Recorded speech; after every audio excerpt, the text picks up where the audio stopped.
Assalamualaikum warahmatullahi wabarakatuh. Bismillahirrahmanirrahim. Innal hamdalillah nahmaduhu wa nasta'inuhu wa nastaghfiruh wa na'udzu billahi min shururi anfusina wa sayyiati a'malina. Man yahdihillahu fala mudilla lahu wa man yudlil fala hadiya lahu. وأشهد أن لا إله إلا الله وحده لا شريك له وأشهد أن محمدا عبده ورسوله يا أيها الذين آمنوا اتقوا الله حق تقاته ولا تموتن إلا وأنتم مسلمون يا أيها الناس اتقوا ربكم الذي خلقكم من نفس واحدة وخلق منها زوجها وبث منهما رجالا كثيرا ونساء واتقوا الله الذي تساءلون به والأرحام إن الله كان عليكم رقيبا يا أيها الذين آمنوا اتقوا الله وقولوا قولا سديدا يصلح لكم أعمالكم ويغفر لكم ذنوبكم ومن يطع الله ورسوله فقد فاز فوزا عظيما أما بعد فإن أصدق الحديث كتاب الله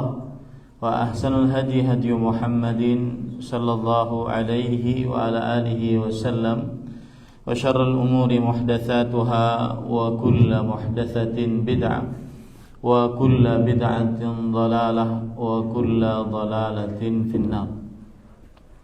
Alhamdulillah, kita bersyukur pada Allah Subhanahu wa taala pada hari ini, hari Sabtu pagi menjelang siang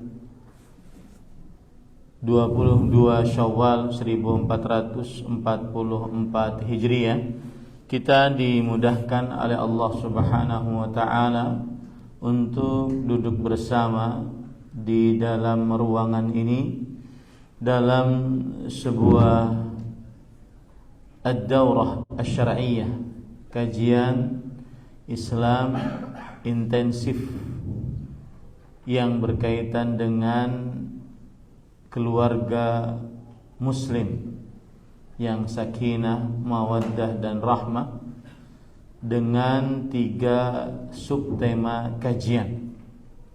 Dan pada sesi yang pertama ini kita akan membahas tentang istiqamah di atas agama Allah Subhanahu wa taala. Salawat dan salam semoga selalu Allah berikan kepada Nabi kita Muhammad sallallahu alaihi wa ala alihi wasallam, pada keluarga beliau, para sahabat, serta orang-orang yang mengikuti beliau sampai hari kiamat kelak. Dengan nama-nama Allah yang husna dan sifat-sifatnya yang mulia, kita berdoa, Allahumma inna nas'aluka ilman nafi'an wa rizqan tayyiban wa amalan mutaqabbala, Allahumma amin. Ahibati fillah, Bapak Ibu, saudara-saudari kaum muslimin yang saya cintai karena Allah, semoga Allah Subhanahu wa taala selalu memberikan afiat kepada kita di dunia dan di akhirat. Tema yang pertama yang kita bahas pada kajian parenting kali ini adalah istiqamah di atas agama Allah Subhanahu wa taala untuk keluarga muslimah. Dan perlu diketahui sebelum kita masuk ke dalam istiqamah, maka istiqamah di dalam agama Islam adalah hukumnya wajib. Istiqamah dalam agama Islam hukumnya wajib. Hal ini berdasarkan perintah Allah Subhanahu wa taala di dalam Al-Qur'an dan juga perintah Rasulullah sallallahu alaihi wasallam di dalam hadis-hadisnya yang sahih. Allah Subhanahu wa taala berfirman di dalam Al-Qur'an, "Fastaqim kama umirta wa la tatghaw." Yang artinya, dan hendaknya engkau wahai Muhammad sallallahu alaihi wasallam istiqamah sebagaimana yang diperintahkan untukmu, dan saya ulangi, fastaqim kama umirta wa man taba ma'ak wa la tatghaw.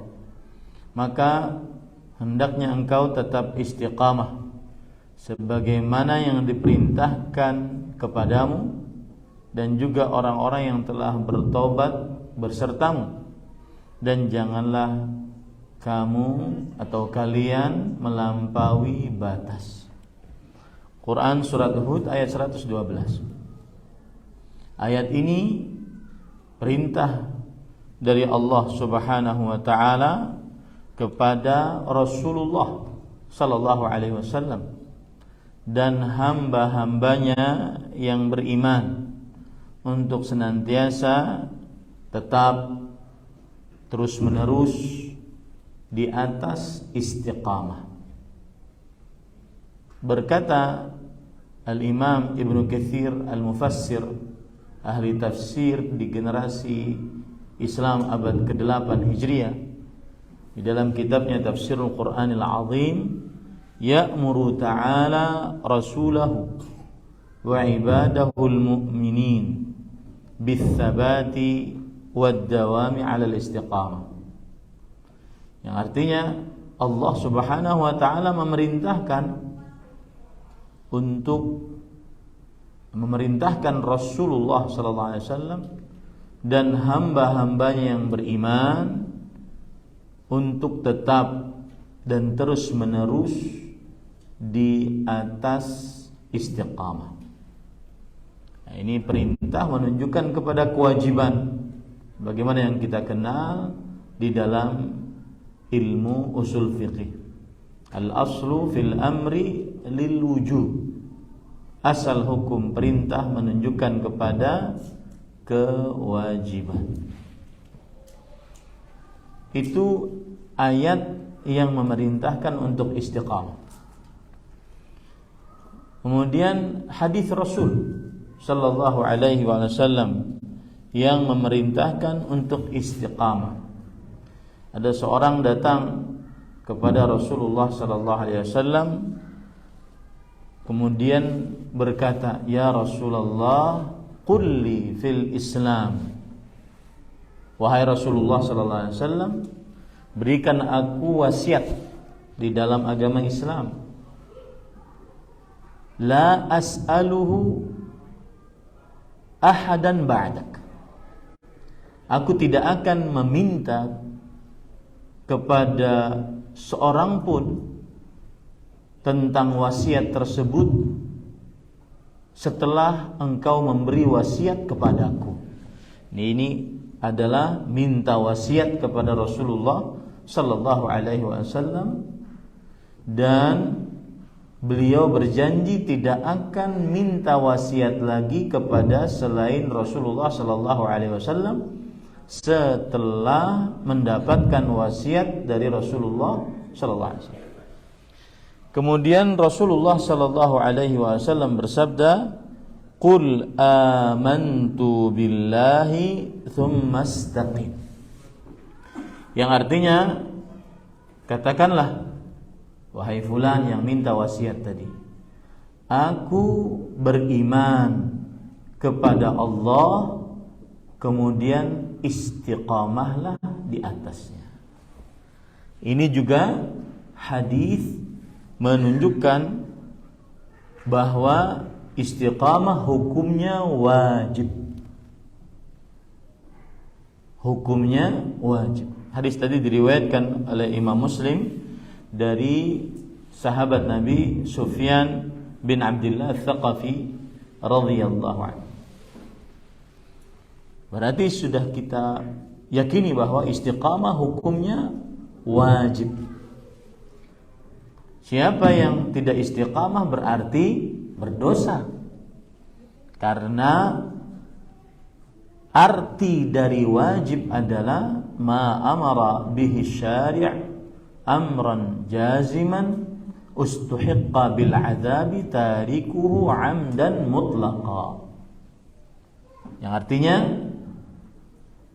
apa saja yang diperintahkan oleh Allah Subhanahu wa taala, pembuat syariat, dengan perintah yang keras, tegas, diancam dengan siksa bagi siapa yang meninggalkannya dengan sengaja secara mutlak.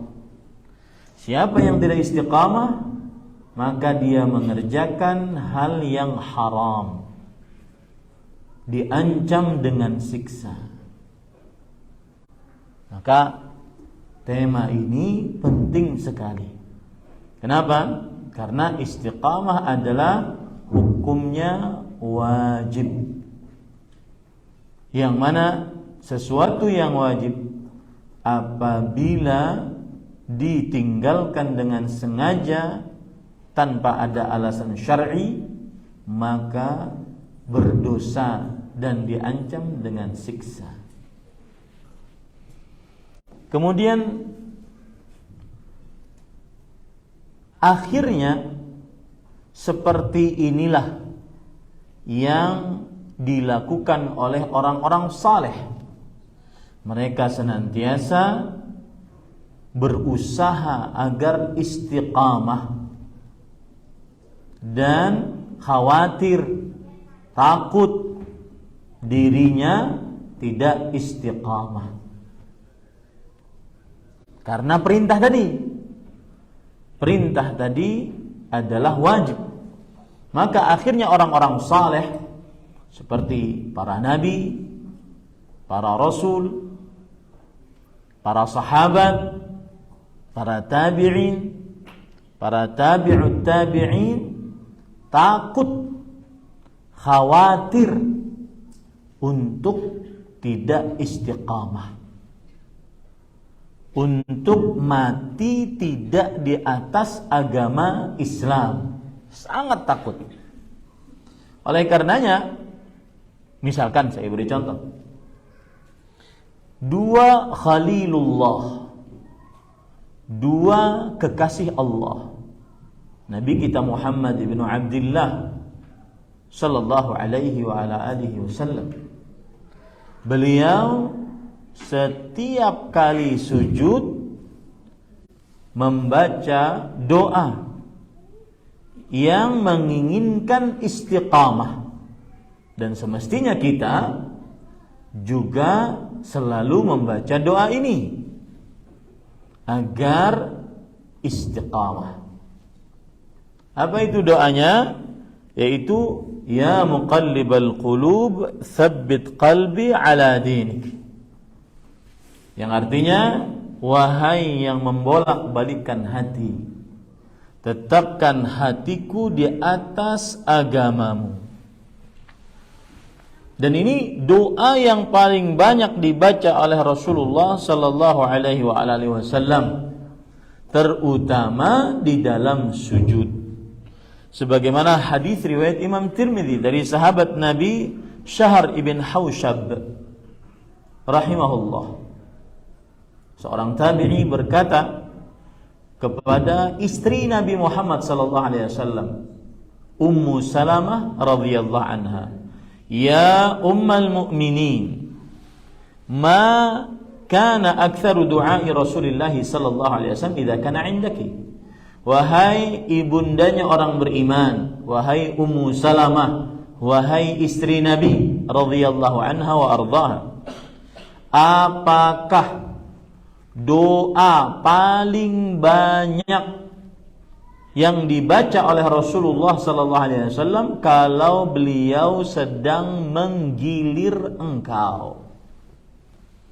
Ummu Salamah sesuai dengan pengalaman hidup beliau bersama Rasulullah SAW menceritakan apa adanya.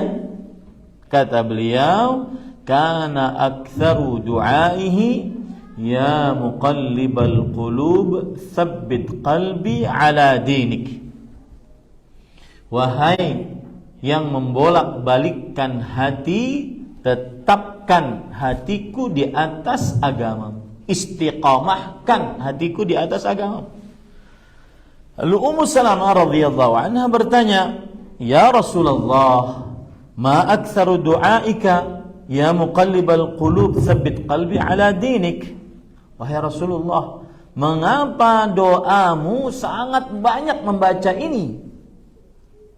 Maka kemudian Rasulullah sallallahu alaihi wa ala alihi wasallam menjawab, "Ya Umma Salamah, innahu laisa adamiyun illa wa qalbuhu baina asbu'aini min asabi'illah.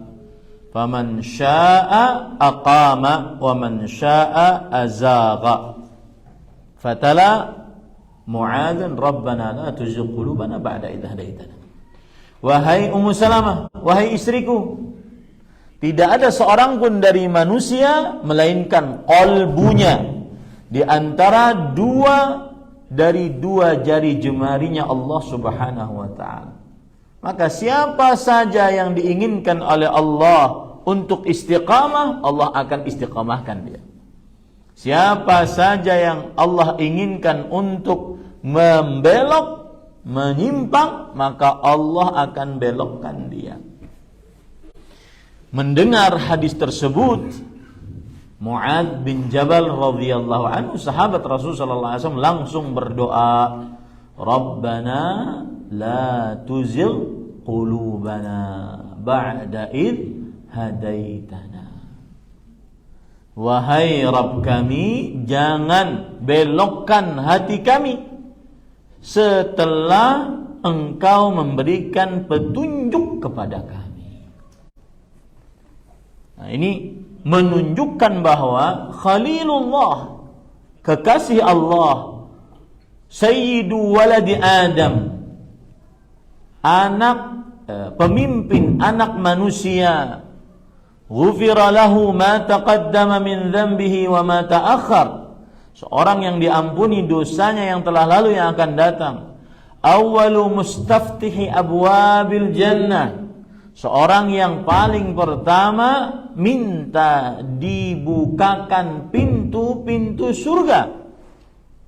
Beliau senantiasa memperbanyak doa ini. Nah, dengan begitu apalagi kita semestinya lebih banyak lagi meminta istiqamah. Kenapa? Karena tadi hukumnya wajib, yang tidak istiqamah berdosa. Lalu Khalilullah yang kedua siapa? Nabi Ibrahim alaihi salam.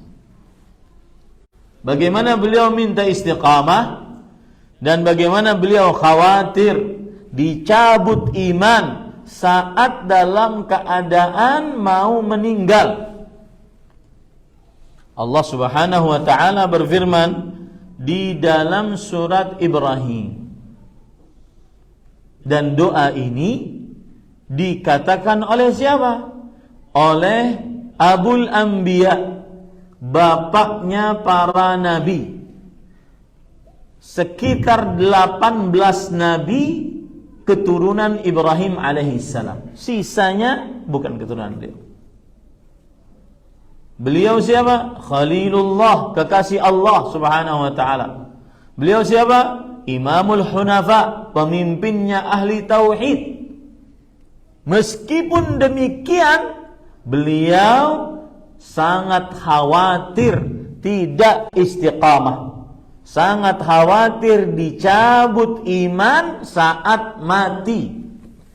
Apa doanya dalam surat Ibrahim? Allah Subhanahu wa taala berfirman, "Wajnubni wa baniya an na'budal asnam." Ya Allah, jauhkan aku dan keturunanku dari menyembah berhala. Surat Ibrahim ayat 35.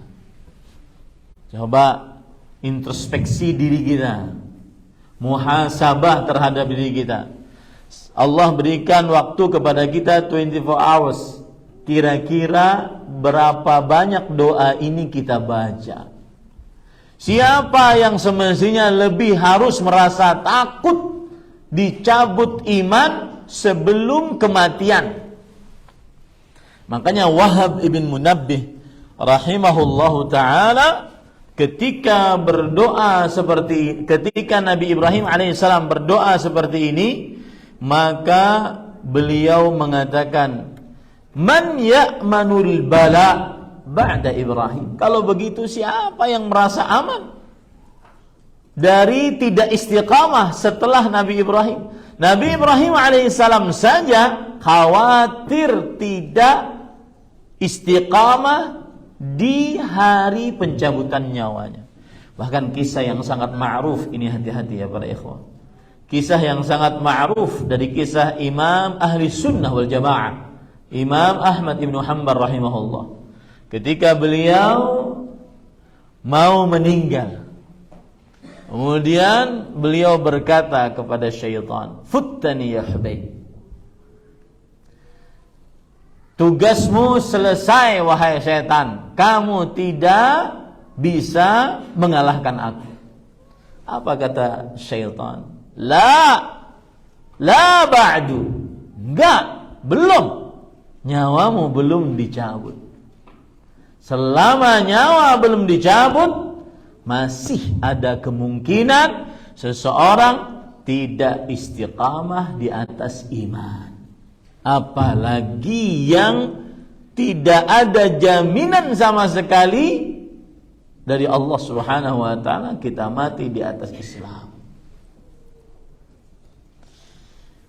Itu dua kekasih Allah Subhanahu wa taala. Bagaimana mereka khawatirnya tidak istiqamah sampai mati. Dan ini menurun kepada para sahabat. Ini menurun kepada para tabi'in, ini menurun kepada para tabi'ut tabi'in, para salafus saleh, para ulama, para imam. Seperti Hudzaifah ibn al-Yaman, man huwa? Seperti Umar bin Khattab radhiyallahu anhu. Man huwa Umar bin Khattab? Siapa beliau Umar bin Khattab radhiyallahu anhu? Beliau adalah thani khulafa'ur rasyidin, khalifah yang kedua, manusia kedua terbaik setelah para rasul, para nabi, dengan kesepakatan seluruh kaum muslimin. Umar bin Khattab. Bahkan Nabi Muhammad sallallahu alaihi wasallam mengatakan, "Lau kana ba'di nabiyyun lakana Umar." Kalau seandainya ada nabi sepeninggalku, maka niscaya dia adalah Umar. Lau kana ba'di nabiyyun lakana Umar. Kalau seandainya ada nabi sepeninggalku, maka niscaya beliau adalah Umar bin Khattab radhiyallahu anhu. Diriwayatkan oleh Imam Ahmad, Imam Tirmidzi. Saking istimewanya kedudukan Umar bin Khattab radhiyallahu anhu. Rasulullah sallallahu alaihi wasallam juga bersabda tentang bahwa syaitan apabila berjalan di sebuah jalan dan Umar berjalan di jalan yang sama, maka syaitan akan mencari jalan yang lain agar tidak bertemu dengan Umar bin Khattab radhiyallahu anhu. Dalam hadis riwayat Bukhari dari Sa'ad bin Abi Waqqas radhiyallahu anhu, "Ihan ya ibn al-Khattab, walladhi nafsi biyadihi, ma laqiyaka asyaitanu salikan fajjan qattu illa salaka fajjan ghaira fajjik." Demi jiwaku yang berada di tangannya, yaitu demi Allah, tidaklah syaitan menemui engkau berjalan di sebuah jalan, melainkan syaitan akan jalan di jalan yang lain agar tidak bertemu dengan Umar bin Khattab radhiyallahu anhu. Umar bin Khattab radhiyallahu anhu, beliau orang yang mulham, diberikan ilham oleh Allah. Beberapa saran beliau disetujui oleh Allah Subhanahu wa taala. Seperti menjadikan setelah tawaf salat di belakang makam Ibrahim. Wattakhidhu min maqami Ibrahim musalla.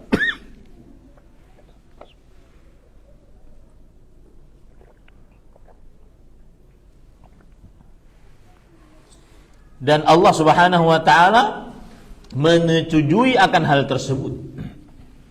Kemudian hijab. Allah Subhanahu wa taala berfirman, "Wa idza sa'altumuhunna mata'an fas'aluhunna min wara'i hijab." Nabi Umar bin Khattab radhiyallahu anhu memberikan saran kepada Nabi Muhammad SAW bahwa yang masuk ke dalam rumahmu bertemu dengan istrimu wahai Rasulullah al-bar wal fajr. Orang yang baik dan ada orang yang buruk. Alangkah indahnya kalau istrimu diberi hijab agar tidak bisa dilihat oleh laki-laki. Maka turun ayat, jika kalian meminta makanan kepada istri-istri Nabi, maka mintalah dari balik hijab. Ini persetujuan Allah terhadap saran Umar bin Khattab radhiyallahu anhu. Intinya, Umar bin Khattab radhiyallahu anhu kedudukannya sangat tinggi di dalam agama Islam. Bahkan dalam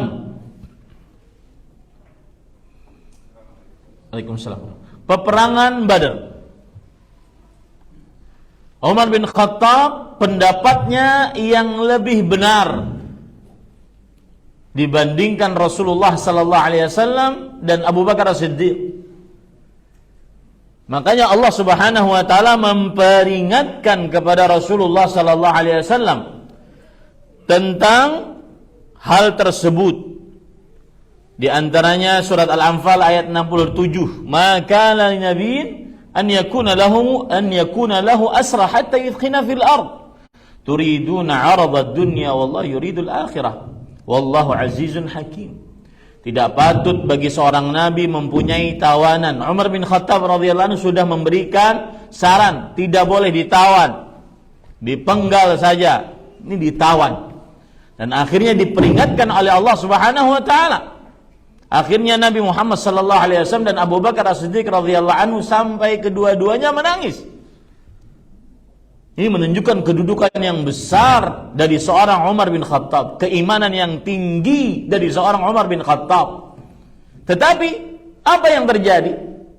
Sewafatnya Rasulullah sallallahu alaihi wasallam, masih sempat-sempatnya Umar bin Khattab radhiyallahu anhu bertanya kepada Hudzaifah ibnul Yaman, seorang sahabat Rasulullah sallallahu alaihi wasallam yang memegang rahasia-rahasia Rasulullah sallallahu alaihi wasallam, "Ya Hudzaifah, asammani Rasulullah sallallahu alaihi wasallam fil munafiqin." Wahai Hudzaifah, apakah Rasulullah sallallahu alaihi wasallam menamaiku, mendaftarku dalam daftar orang-orang yang munafik? Subhanallah, sekelas Umar bin Khattab radhiyallahu anhu. Dan saya jadi terfikir, orang kalau berbicara tentang istiqamah ini, akhirnya dia penuh tawadhu dan tidak pernah ujub. Tidak pernah merasa banyak amal, sudah kuat akidah, sudah banyak pahala. Kenapa? Karena dia tidak tahu dengan apa ditutup oleh Allah akhir hidupnya. Sebagaimana Umar bin Khattab radhiyallahu anhu sangat takut didaftar oleh Rasulullah sallallahu alaihi wasallam menjadi orang-orang munafik di akhir hayat. Itu Umar bin Khattab radhiyallahu anhu. Turun kepada para imam, di antaranya Imamul Muhadditsin Sufyan bin Sa'id bin Masruq Ats-Tsauri rahimahullah. Beliau sering sekali menangis ketika ditanya, "Ma abkait?" Apa yang menyebabkan engkau menangis? "Wallahi ma bakaitu illa anni akhafu an uslabal iman 'indal maut." Demi Allah, aku tidak menangis kecuali aku khawatir dicabut iman saat kematian. Subhanallah. Jadi perkara yang sangat dikhawatirkan oleh para ulama. Makanya Al-Hafidh Ibn Rajab Al-Hambali rahimahullah, beliau berkata, qulubul abrar mu'allaqatun bil khawatim wa qulubus sabiqin mu'allaqatun bis sawabiq. Apa artinya? Hati, perasaan kolbu orang-orang yang saleh senantiasa terpaut dengan akhir hidup. Bima yukhtamu lahu, dengan apa saya ditutup hidupnya. Dengan amal salehkah? Dengan amal talehkah? Itu kebiasaan perasaan kolbu orang-orang yang abrar, yang saleh, yang baik di sisi Allah. Tidak merasa sudah banyak amal, sudah mengetahui akidah yang benar, sudah banyak pahala. Tidak. Senantiasa terpaut dengan apa Allah menutup hidup saya. Bima yukhtamu lahu. Wa qulubus sabiqin, dan hati orang-orang yang berlomba-lomba ingin dapat ridha Allah, mu'allaqatun bima subiqa lahu bisawabiq, dengan terkait dengan apa yang telah Allah takdirkan di Lauhul Mahfuz. Kita nggak tahu, Pak. Kita tidak tahu, ibu-ibu, saudari-saudari muslimah, apa yang Allah takdirkan untuk kita di dalam kitab Al-Lauhul Mahfuz. Hal namutu 'alal Islam am namutu 'alal kufr? Apakah kita mati di atas keislaman ataukah kita mati di atas kekufuran? Kita nggak tahu. Maka perkara ini benar-benar membuat orang, sebagaimana sudah saya sebutkan tadi, jika ingin tawadhu, rendah hati, yang sebenar-benar tawadhu, bicarakanlah tentang istiqamah. Jika ingin benar-benar lepas dari ujub, merasa bangga dengan amal, bicarakanlah tentang istiqamah. Coba perhatikan hadis Rasul sallallahu alaihi wasallam riwayat Imam At-Tirmidzi. Nabi Muhammad sallallahu alaihi wasallam bersabda, "Innallaha idza arada qabda ruha 'abdin bi ardin ja'ala lahu fiha hajah." Sesungguhnya Allah, jika ingin mencabut nyawa seorang hamba di sebuah tempat, Allah akan menjadikan hamba tersebut mempunyai hajat di tempat tersebut. Maka hati-hati, kaki ini digunakan kemana? Apalagi dengan segala macam kelapangan yang kita miliki, dengan segala macam kelapangan, uang, sehat, waktu yang luang kita miliki. Ini kaki digunakan untuk kemana? Jangan-jangan saat seseorang menuju ke sebuah tempat, ke kanan, ke kiri, ke barat, ke timur, maka di situ takdirnya. Bagus kalau seandainya yang dia tuju adalah kota Madinah, yang mati di dalamnya niscaya mendapat syafaat Rasulullah sallallahu alaihi wasallam. Man istata'a minkum an yamuta bil Madinah falyaf'al. Siapa di antara kalian ingin sanggup untuk mati di kota Madinah, lakukanlah. Bagus kalau seandainya dia mati saat beramal saleh, saat puasa, saat tahajud, saat baca Quran. Saya punya cerita dulu di Arab Saudi, ada kisah menarik. Ketika pemerintah waktu itu membolehkan untuk membuka donasi untuk kawan-kawan yang ada di Palestina. Ini dulu ya ceritanya. Kemudian ada orang bawa segepok uang dengan berdarah-darah uang tersebut. Lalu panitia yang menerima mengatakan, terima kasih, jazakallahu khairan, telah berdonasi. Cuma ini uang kenapa penuh darah? Ternyata yang ingin berdonasi terjadi kecelakaan di tengah jalan dan meninggal di tengah jalan, kemudian sebelum meninggal dia pesan kepada orang yang di sekitarnya, ini uang saya, sampaikan untuk kaum muslimin yang memerlukan. Subhanallah. Ini kematian yang indah. Maka istiqamah membuat kita senantiasa tawadhu'. Istiqamah membuat kita jauh dari merasa ujub. Apa itu perasaan ujub? Yaitu yara li nafsihi syai'an la yamlikuhu ghairuhu. Dia melihat dirinya memiliki sesuatu yang tidak dimiliki oleh orang lain. Berbicara istiqamah adalah pembicaraannya para nabi, para rasul, para sahabat, para tabi'in, para tabi'ut tabi'in. Kemudian oleh karenanya para ulama mengatakan, man ya'manul khitam faqad halak. Siapa yang merasa aman akhir hidupnya, maka pasti dia binasa. Siapa yang merasa aman di akhir hidup, pasti dia binasa. Wah, saya pasti surga, saya pasti mengucapkan asyhadu an la ilaha illallah, saya pasti. Man ya'manul khitam faqad halak. Siapa yang merasa aman saat dicabut nyawanya, maka pasti dia binasa. Karena berarti dia meremehkan maksiat, melalaikan yang diperintah oleh Allah Subhanahu wa taala dengan perasaan aman tersebut. Nah, kira-kira saya sekitar setengah jam berbicara, mungkin sudah merasa wah, ini tema penting berarti. Ini bukan tema sembarangan berarti. Dan itu tugas para ustadz yang paling berat. Mengenalkan bahwa apa yang akan disampaikannya adalah penting. Dan itulah metodologi yang dipakai oleh Rasul sallallahu alaihi wasallam setiap kali beliau mendakwahi para sahabatnya radhiyallahu anhum.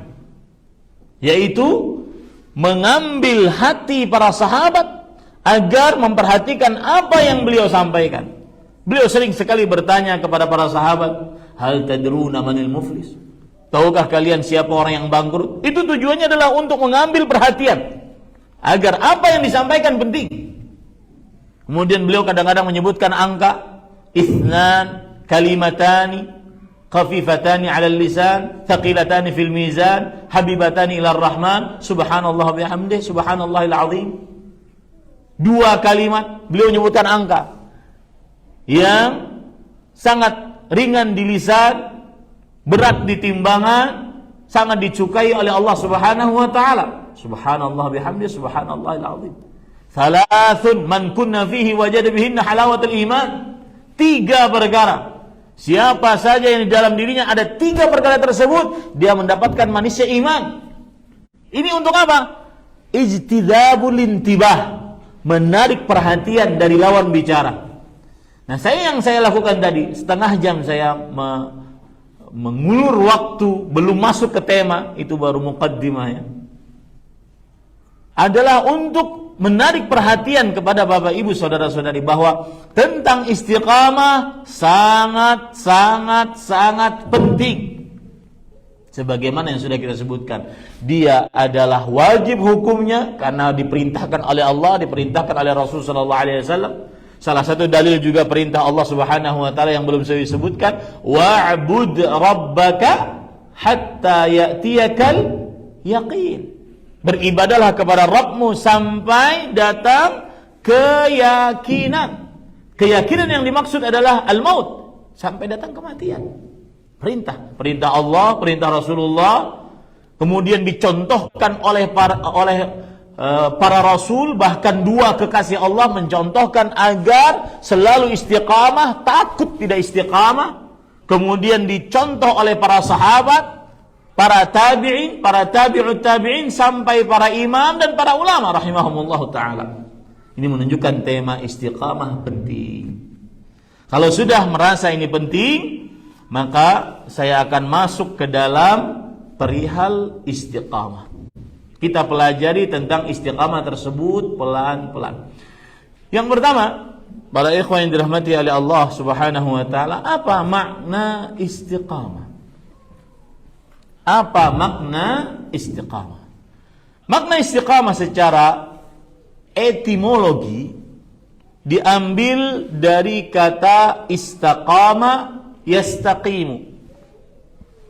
Dan istaqama yastaqimu disebutkan di dalam kitab At-Ta'rifat, yang merupakan salah satu kitab kamus besar bahasa Arab yang ditulis oleh Al-Jurjani rahimahullah, bahwa istiqamah adalah dhiddul li'wijaj wal inhiraf, kebalikan dari berbelok-belok dan meliuk-liuk. Kebalikan dari berbelok-belok dan meliuk-liuk. Makanya Umar bin Khattab radhiyallahu anhu, kembali kepada Umar bin Khattab, ketika beliau menafsiri thumma istaqamu, ada ayat dalam Al-Quran surah Al-Ahqaf dan surat Al-Fussilat, innal ladzina qalu rabbuna Allah thumma istaqamu, sesungguhnya orang-orang yang mengucapkan Rabb kami adalah Allah, kemudian mereka istiqamah. Surat Fussilat ayat 30, surat Al-Ahqaf ayat 13. Tsumma istaqamu, kemudian mereka istiqamah. Kata Umar bin Khattab radhiyallahu anhu, la yarughu rawaganu thal'alib. Orang yang istiqamah adalah orang yang tidak meliuk-liuk, berbelok-belok sebagaimana ular ketika dia jalan. Pernah ular jalan begini terus? Enggak. Pasti dia akan belok. Nah, istiqamah adalah kebalikan dari berbelok-belok dan meliuk-liuk. Itu arti istiqamah secara bahasa. Maka beliau mengatakan al-mu'tadil alladzi la wijaja fihi. Istiqamah adalah yang lurus, tidak ada belokannya sama sekali. Itu istiqamah.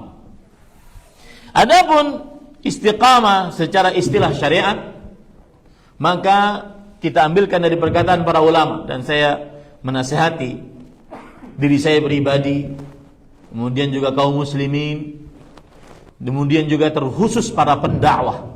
Kalau berdakwah hendaklah segala sesuatu diambil dari satu Al-Quran, hadis Rasul, perkataan para ulama. Lihat, dari tadi saya merujuk selalu kepada perkataan para ulama, bukan dari kantong sendiri. Sepintar apapun dia, lebih selamat menukil apa yang disebutkan oleh para ulama.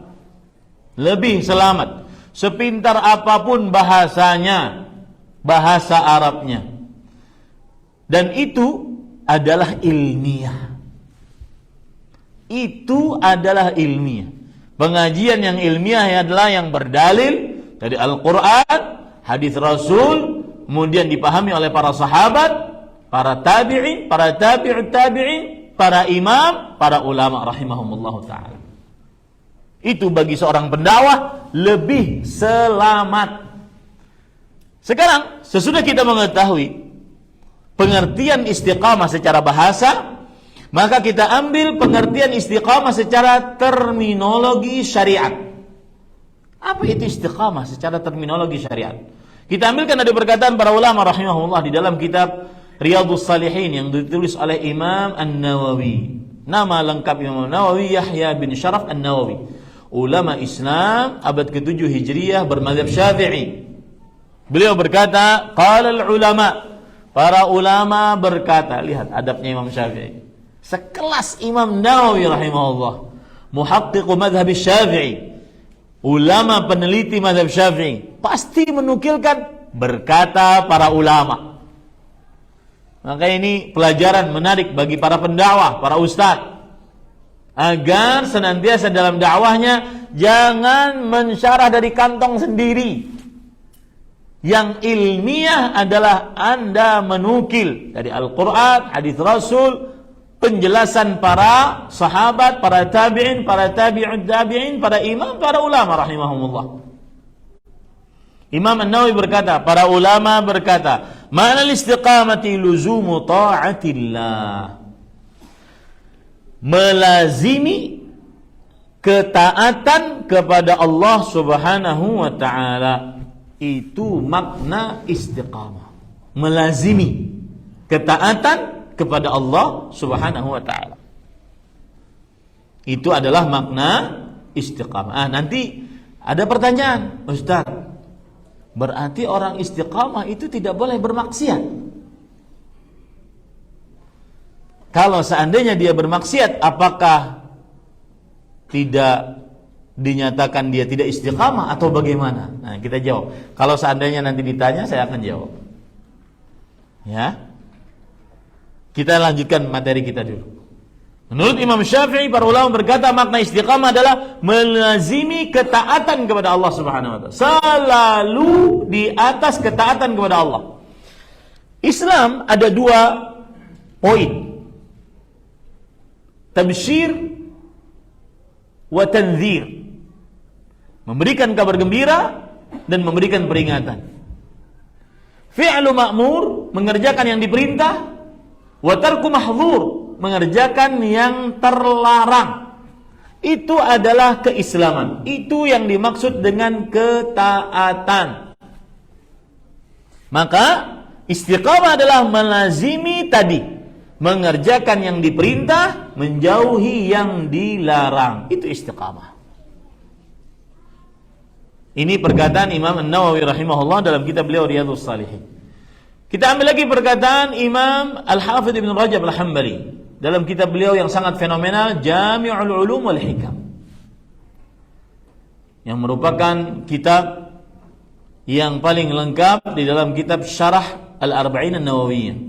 Beliau mengatakan wal istiqamatu fi suluki siratil mustaqim wa huwa ad-dinul qawim min ghairi ta'wijin anhum yamnatan wa la yasrah wa yashmalu dhalika fil ta'ati kulliha adh-dhahirati wal batinah wa tarkil manhiyati kulliha.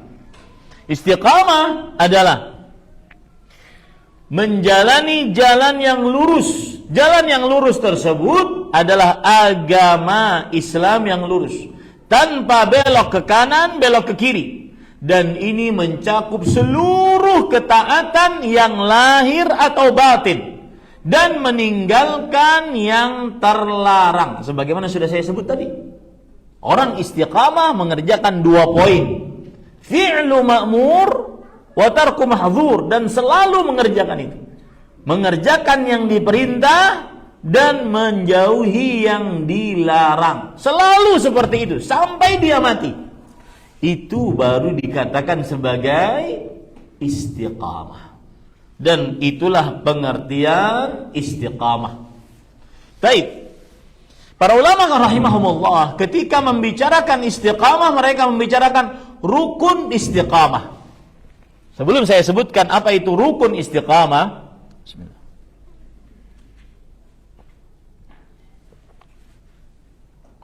Maka saya ingin berbicara tentang rukun.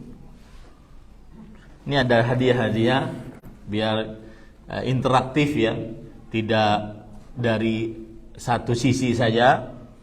Apa itu rukun? Ladies first. Bu, apa itu rukun? Ada yang tahu?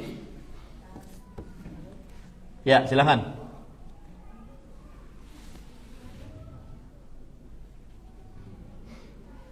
Nggak ada? Bapak-bapak sekarang, silakan Pak.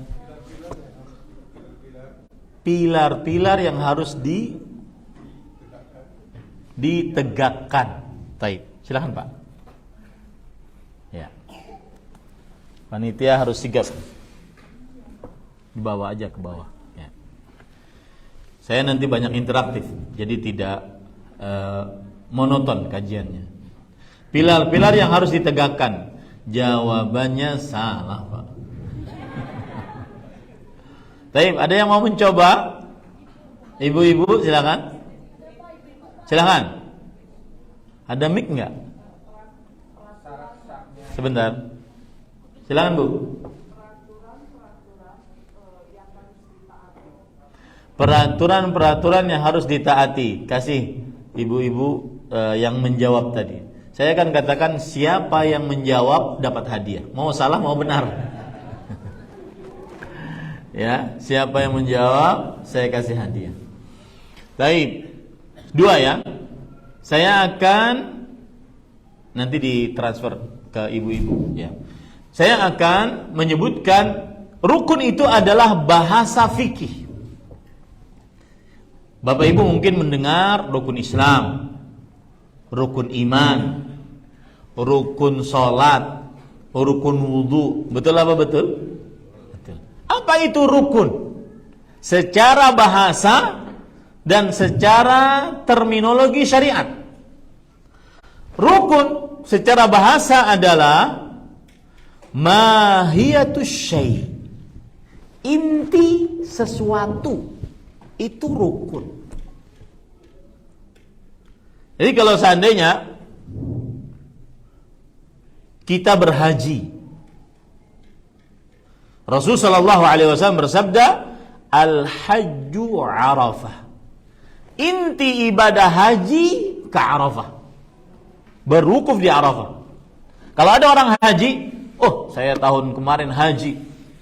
Di mana? Alhamdulillah, saya dapat hotelnya di Clock Tower.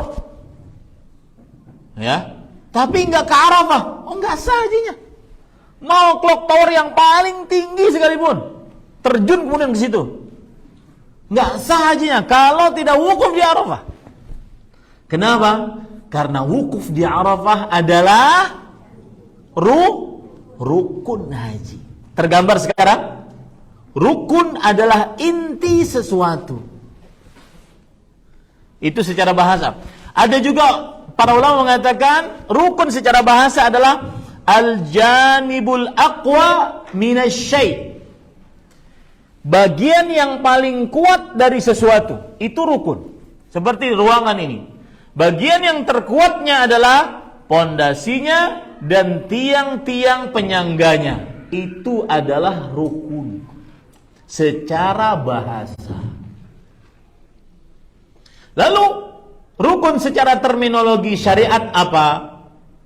Rukun secara terminologi syariat, istilah syariat adalah ma la yatimmu illa bihi wa huwa minhu. Sesuatu yang tidak sempurna kecuali dengannya dan dia bagian dari sesuatu tersebut.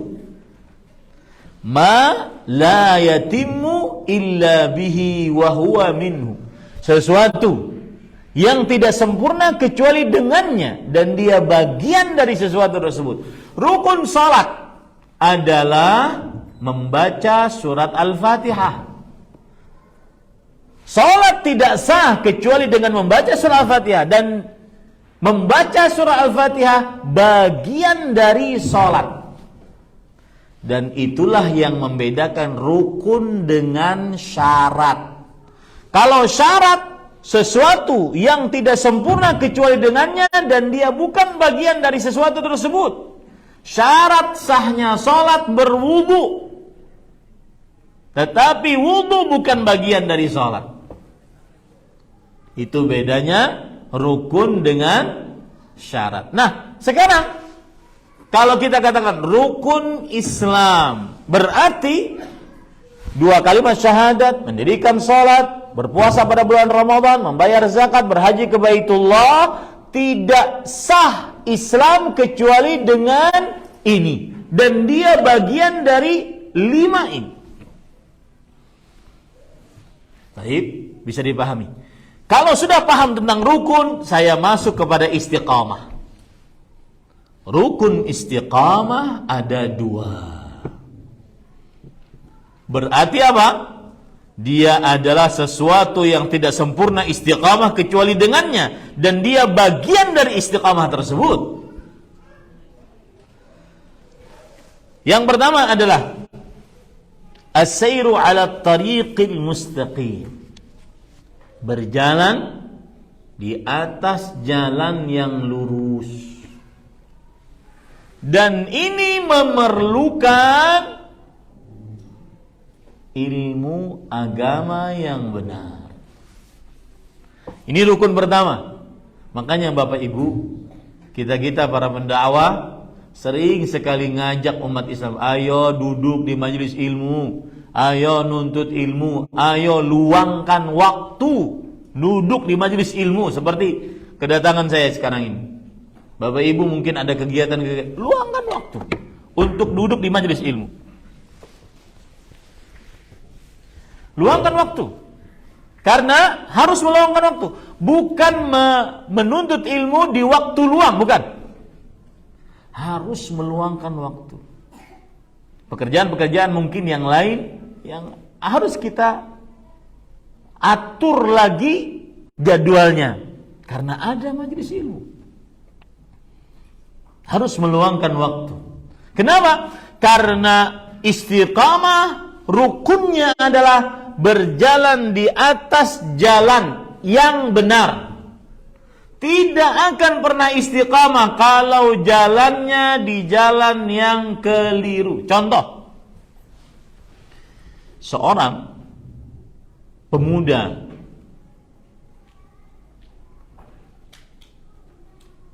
jarang sholat, tidak puasa Ramadan. Lalu kemudian ada yang ngajak untuk ikut acara keagamaan.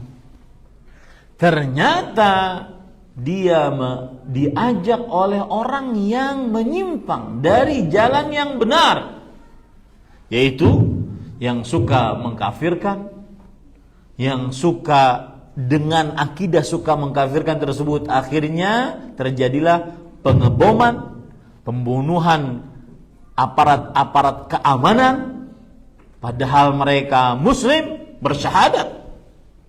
Ini namanya ingin istiqamah tapi jalannya apa? Jalannya menyimpang. Tidak akan sampai. Tidak akan sampai.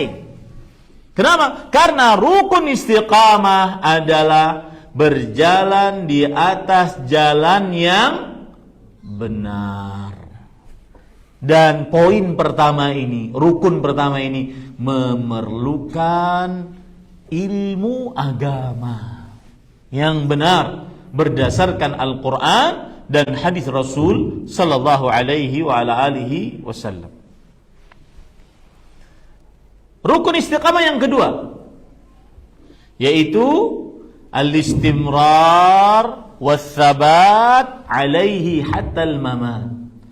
Selalu, lihat bedanya cuma kata selalu berjalan di atas jalan yang benar tersebut sampai mati. Ini rukun yang kedua.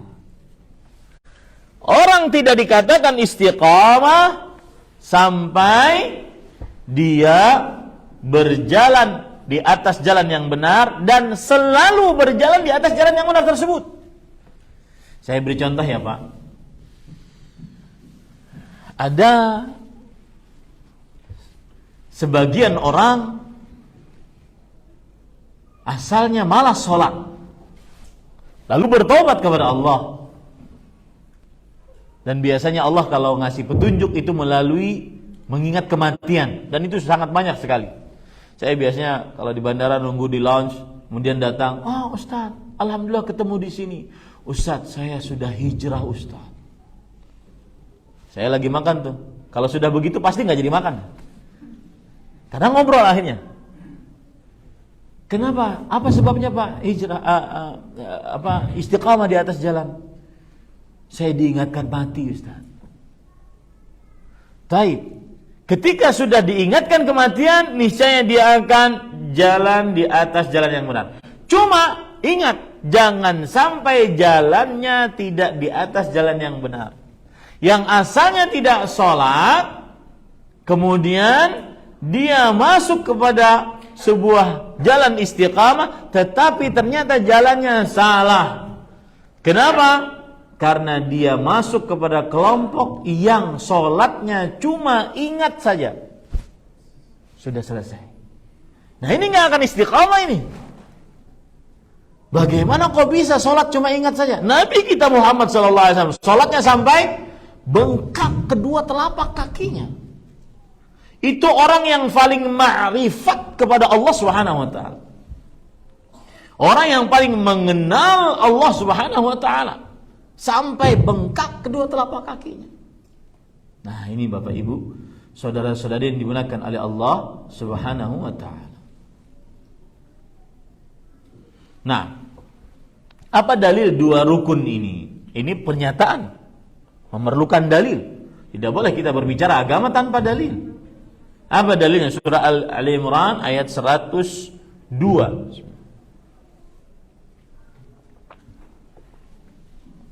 Allah Subhanahu wa taala berfirman di dalam Al-Qur'an, "Ya ayyuhalladzina amanu taqullaha haqqa tuqatih wa la tamutunna illa wa antum muslimun."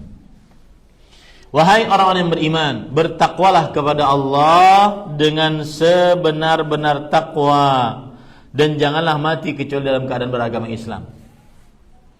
Dari ayat ini kita ambil dua rukun istiqamah. Yang pertama, wahai orang-orang yang beriman, bertakwalah kepada Allah dengan sebenar-benar takwa. Tidak akan istiqamah kecuali mengerjakan rukun yang pertama. Apa Pak tadi? Berjalan di jalan yang benar. Yang menyimpang tidak akan istiqamah. Yang kedua, wala tamutunna illa wa antum muslimun. Janganlah kalian mati sekali-kali mati kecuali dalam keadaan beragama Islam. Inilah rukun kedua. Rukun kedua apa? Selalu berjalan di jalan yang benar tersebut sampai mati. Nah, ini Bapak Ibu, saudara-saudari yang dimuliakan oleh Allah Subhanahu wa taala. Baik. Itu sudah beberapa poin kita bahas. Poin pertama, pentingnya tema ini.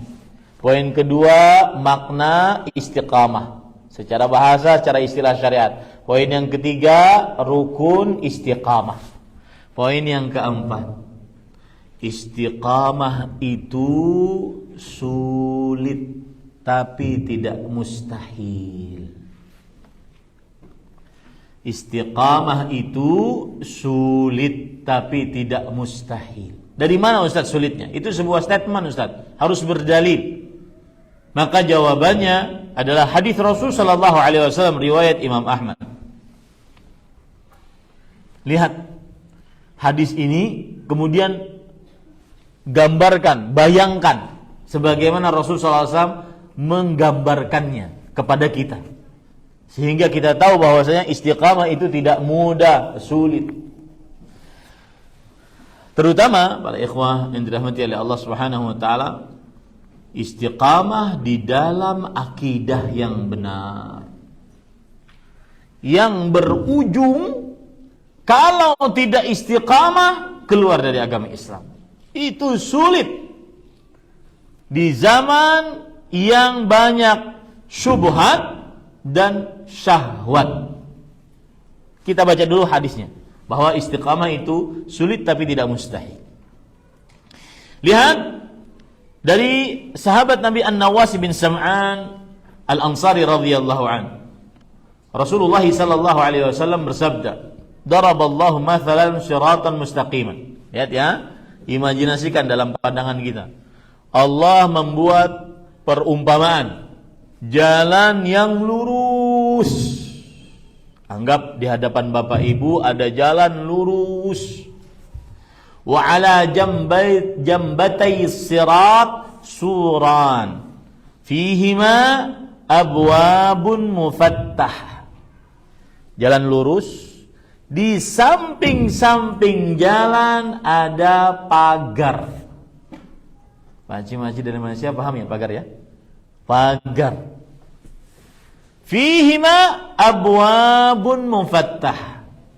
Di pagar tersebut ada pintu yang terbuka. Berarti kalau terbuka tidak ada daun pintu. Ini ada pintu, ada daunnya. Ini terbuka dia, tidak ada daun pintunya. Wa 'alal abwab suturun murkhat. Di pintu-pintu tersebut hanya ada kain yang dari atas ke bawah, menjulur dari atas ke bawah. Kemudian lalu wa 'ala babis sirat da'in. Di pintu tersebut ada seorang penyeru. Yaqul ya ayyuhan nas udkhulus sirata jami'an. Lihat ya. Tadi ada pintu, ada jalan lurus, ada pagar, di pagar-pagar itu ada pintu-pintu. Pintunya tidak ada kunci, jangankan kunci, daunnya aja nggak ada. Yang ada cuma apa tadi? Kain. Yang dijulurkan dari atas ke bawah, menutupi pintu itu. Nggak ada pintunya, nggak ada kuncinya. Kemudian di pintu-pintu itu ada seorang penyeru berkata, wahai manusia, masuk kalian seluruhnya ke dalam jalan ini. Wala tatafarraju, jangan kalian keluar dari jalan ini. Wadai yad'u min jawfil sirat, dan ada lagi yang berseru di tengah jalan.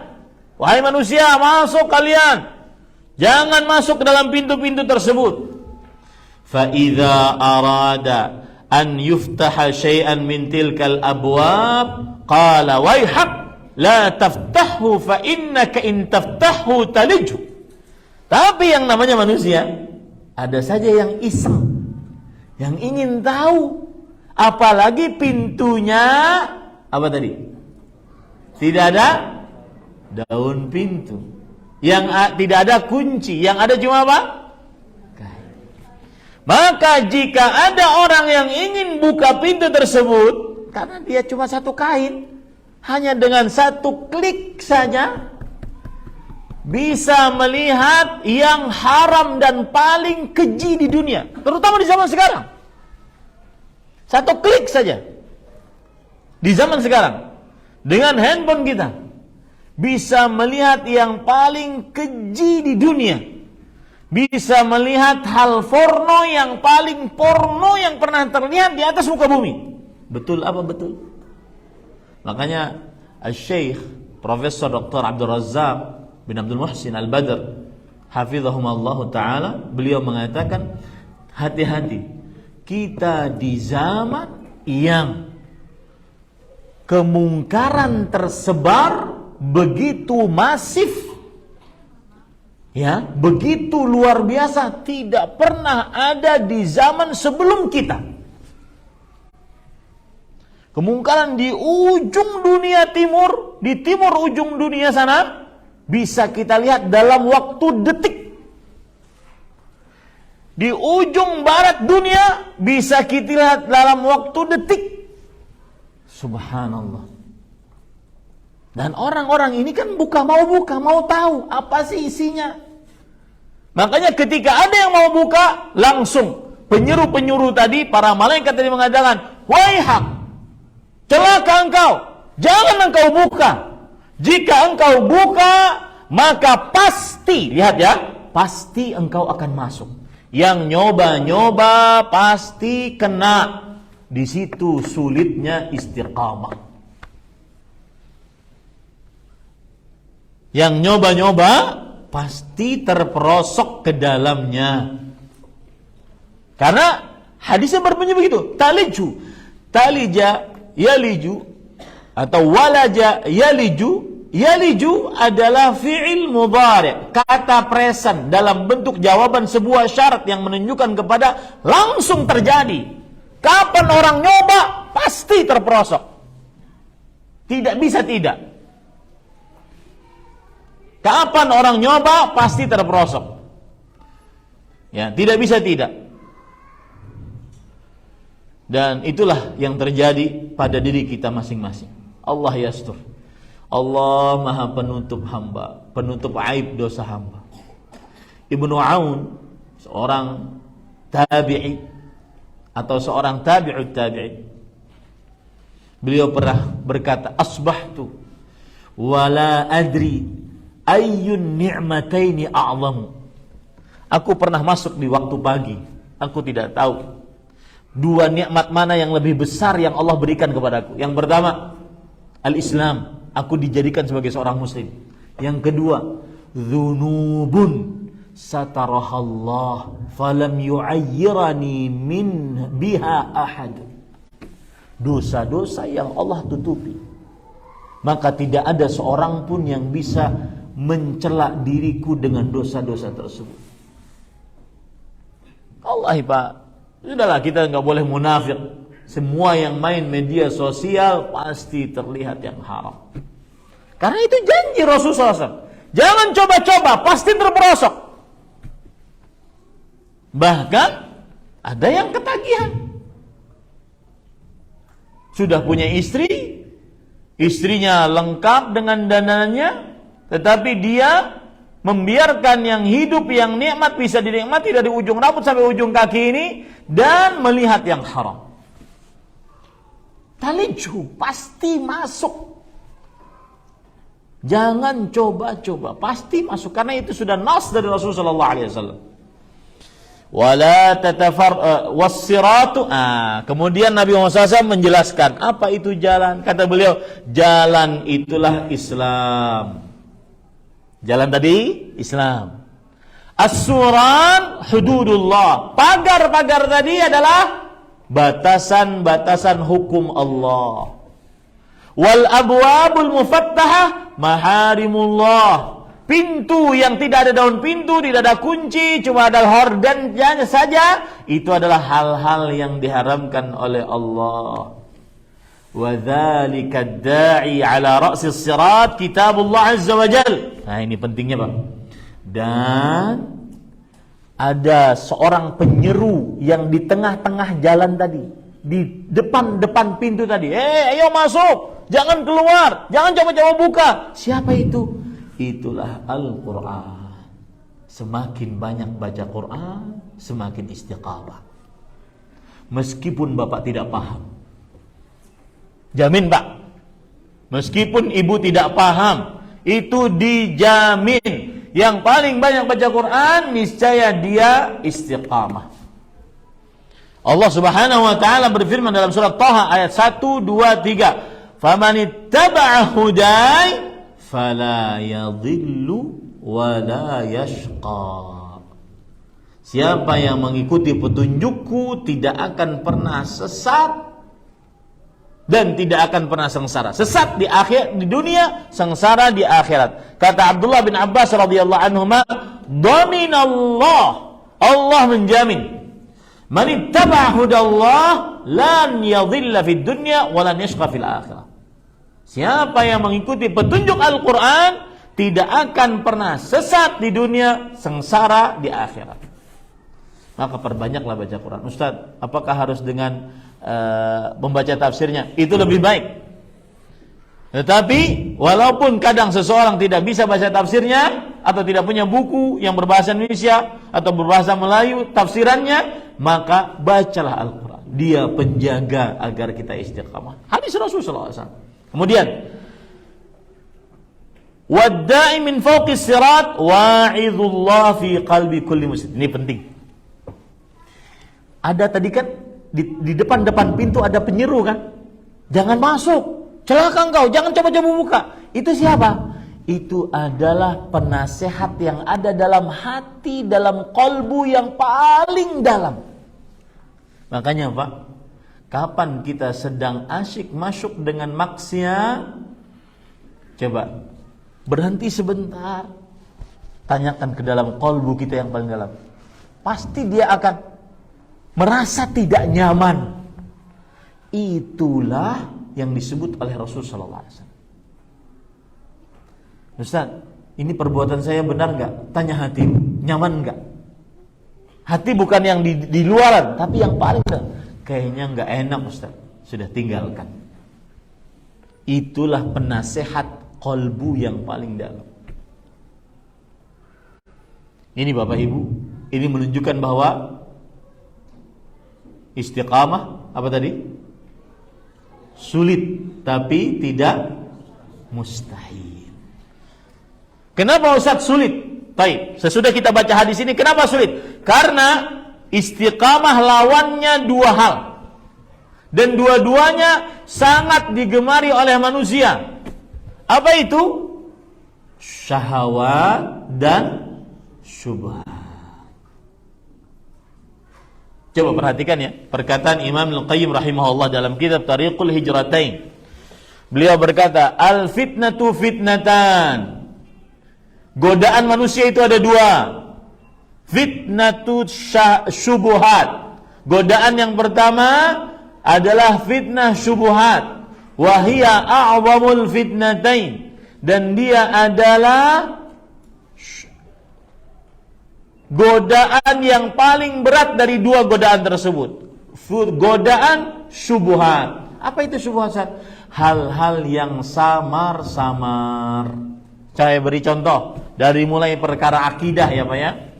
Contoh misalkan orang yang tidak percaya adanya Tuhan. Syubhat tuh.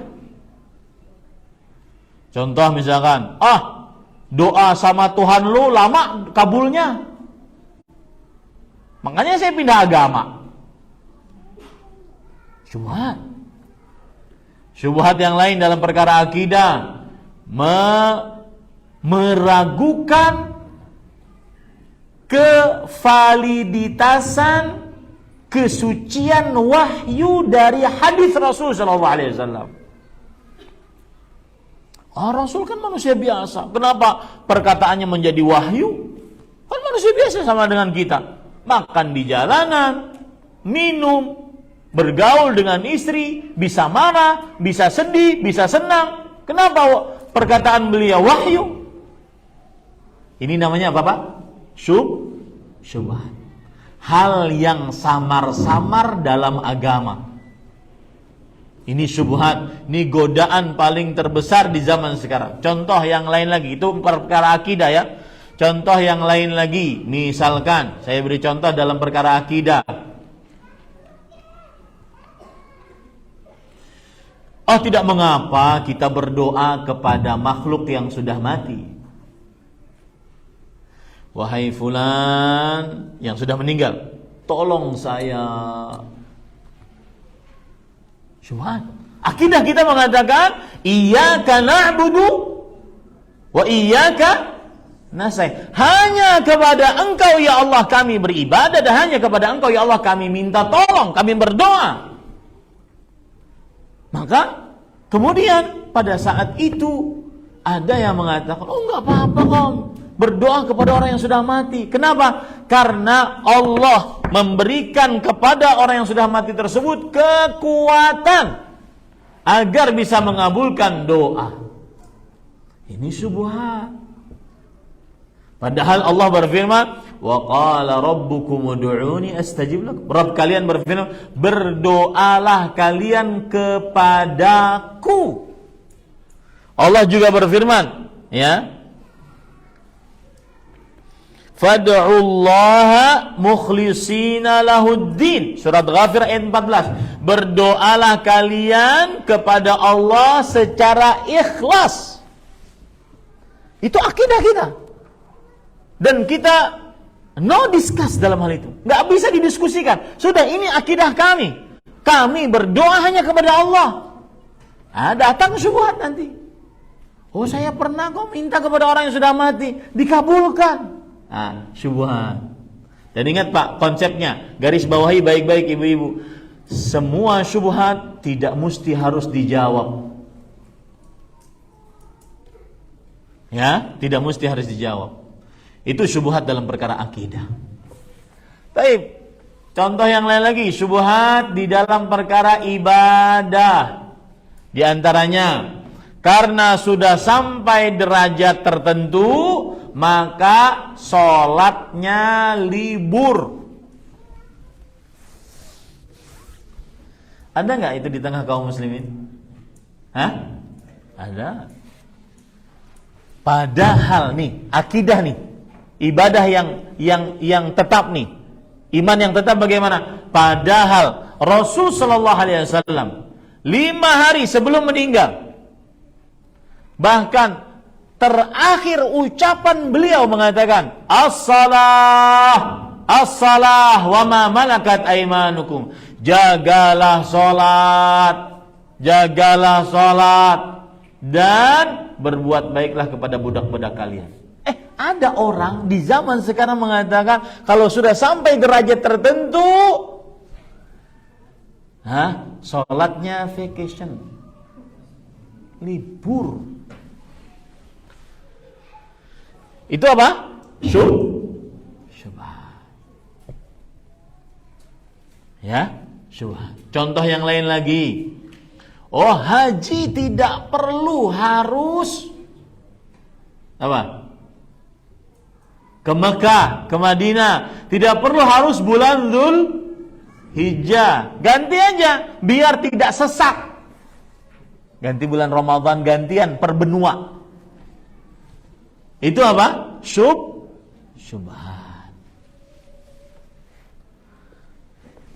Makanya ada orang sistem berfikirnya penuh dengan syubhat. Apa itu? Yaitu menginterupsi argumen dan doktrin agama. Kalau Allah berfirman, Alif Lam Mim, dzalikal kitabu la raiba fih. Itulah Al-Quran yang tidak ada keraguan di dalamnya. Yang ada di dalam diri orang yang kena syubhat ini apa? Menginterupsi doktrin tersebut. Masa sih? Masa sih benar? Al-Quran gak ada keraguan di dalamnya? Gak ada kebatilan? Masa sih? Kalau orang beriman bagaimana? Langsung mengimani. Beda kan? Dua hal. Itulah syubhat, Pak. Syubhat, misalkan kumpul kebo, mungkin Pak Haji dari Malaysia paham kumpul kebo, Pak? Tidak paham. Laki-laki, perempuan dalam satu rumah bergaul, layaknya suami istri, tanpa nikah, tanpa apa. Itu namanya kumpul kebo dalam bahasa Indonesia. Boleh. Kenapa? Karena ridho dengan ridho. Rela, saya rela. Apa salah saya? Suka sama suka. Apa salah saya? Syubhat. Padahal akidahnya jelas, ayat Al-Qur'annya jelas apa? Wala taqrabuz zina. Janganlah kalian mendekati, jangankan mengerjakan, mendekati saja diharamkan. Mendekati zina. Inilah syubhat, Pak, dan masih banyak. Makanya istiqamah sulit karena banyak syubhat. Apalagi di zaman sekarang. Silakan buka media sosial. Orang menghina Allah, menghina Rasulullah, menghina Al-Quran terang-terangan. Dan itu ditonton, bahkan ditonton oleh anak kecil. Orang berbicara tentang agama, para pelawak ngomong tentang agama seenaknya, dijadikan bahan lelucon. Ya, makanya yang disebutkan tadi oleh Syekh Profesor Dr. Abdul Razak bin Abdul Wahid, kita di zaman yang tersebar keburukan lebih dahsyat dibandingkan sebelum kita. Karena di sebelum kita tidak ada media sosial. Maka hati-hati syubhat, terutama kepada keluarga-keluarga kita. Saya pernah nonton video, bisa dicari di YouTube. Orang dari Arab Saudi. Bukan dari Arab Saudi. Sebuah negara lah. Dia murtad, orang Arab. Murtad, keluar dari agama Islam gara-gara baca sebuah buku yang meragukan agamanya, dan dia terima. Bagaimana dengan anak-anak kita sekarang? Megang gadget, apa saja dia bisa baca. Kemudian media internet tanpa batas, bisa dia buka apa saja, dia bisa baca apa saja. Makanya Pak, jadi orang tua di zaman sekarang sangat super harus hati-hati. Lebih baik kita capek, Pak, di dunia dibandingkan kita kelak capek bertanggung jawab atas anak-anak kita. Karena kita yang paling bertanggung jawab. Rasulullah SAW bersabda, "Kullu mauludin yuladu 'alal fitrah." Setiap anak dilahirkan di atas fitrah. Fa abawahu yuhawwidani aw yunassirani aw yumajjisani. Setiap anak terlahir di atas fitrah. Fitrah itu maksudnya adalah di atas dia mengakui bahwa Tuhannya adalah Allah Subhanahu wa taala.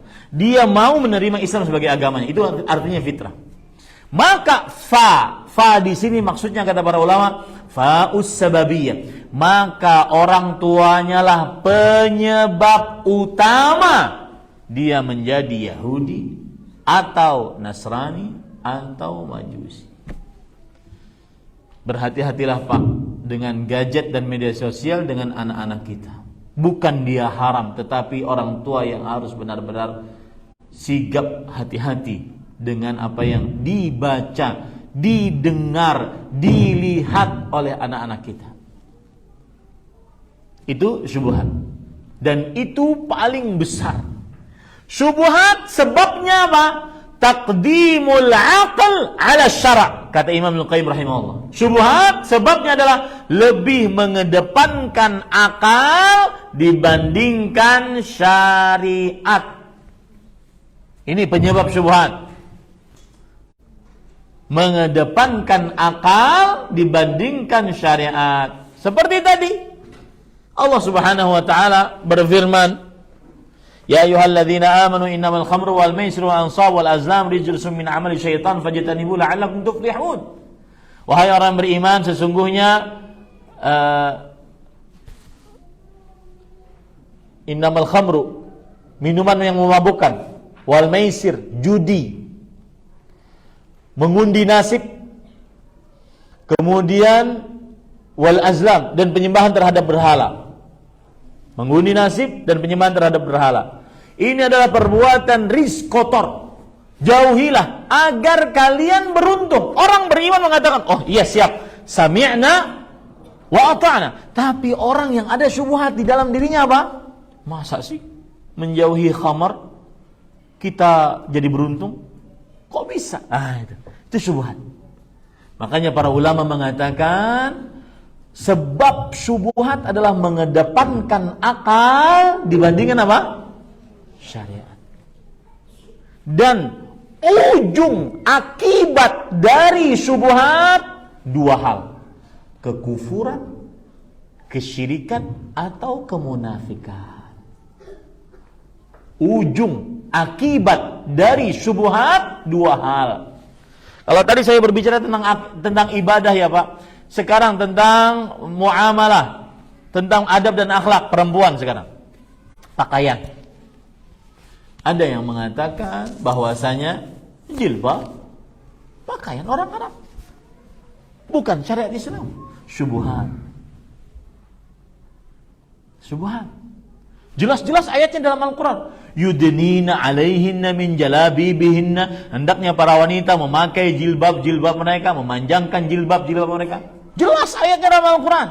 Lalu ada orang mengatakan tidak wajib. Itu adalah budaya orang Arab. Syubhat. Dan ingat tadi kaidahnya apa?